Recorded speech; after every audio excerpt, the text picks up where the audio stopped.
নমস্কার সবাইকে। আজ আমরা যে টপিকটি নিয়ে আলোচনা করব তা হলো সিলেবল। সিলেবল ইংরেজি গ্রামারের একটি টপিক। এর আগে আমি নাউন, পার্ট অফ স্পিচ, এইসব টপিক নিয়ে, ভার্ব, এইসব টপিক নিয়ে আলোচনা করেছি। তো আমি ভাবলাম যে সিলেবল অর্থাৎ গ্রামারের শুরুতে সিলেবল একটি টপিক, সেটি পড়ানো দরকার এবং সেটি সম্পর্কে বলা দরকার। তাই আমি আজকে যে টপিকটা নিয়ে এসেছি সেটা হলো সিলেবল। সিলেবল কথাটির অর্থ হলো শব্দাংশ, অর্থাৎ শব্দের অংশ, ওয়ার্ডের অংশ।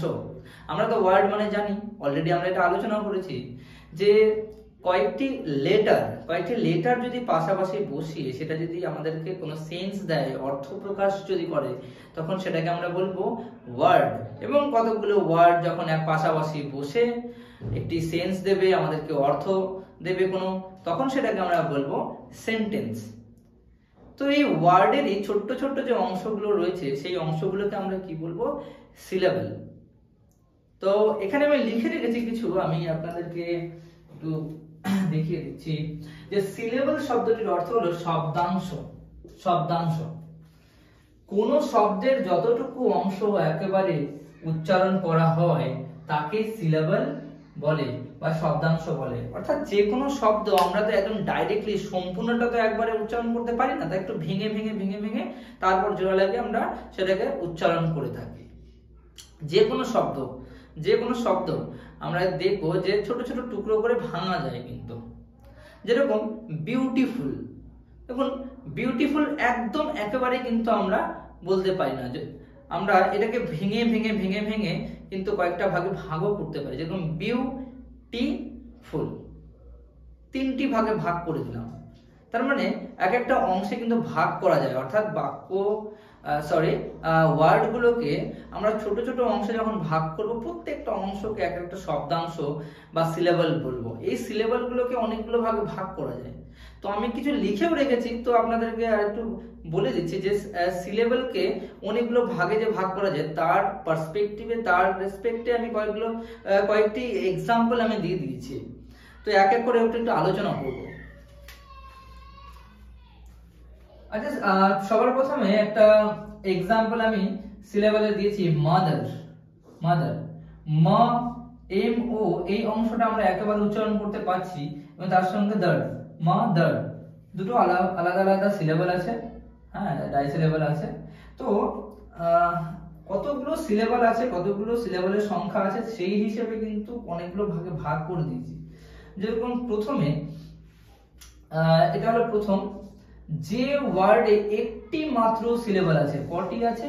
একটি মাত্র সিলেবল আছে, তাকে মনোসিলেবল বলে। আমরা তো অনেকে জানি যে মনো মানে হলো এক, ডাই মানে দুই, ট্রাই মানে তিন।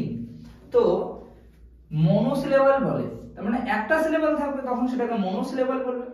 যেরকম ম্যানটাকে কিন্তু আমরা আলাদা করে উচ্চারণ করি না, একেবারে আমরা উচ্চারণ করি যেন ম্যান, একবারে হয়ে যাবে। এটা ভাঙার কোনো দরকার নেই, আর ভাঙা যাবে না। এটা বয়, আমরা বয় একসঙ্গে উচ্চারণ করি, রেড, পেন, এগুলো সব একসঙ্গে উচ্চারণ করি। এগুলো সব মনোসিলেবলের এক্সাম্পল।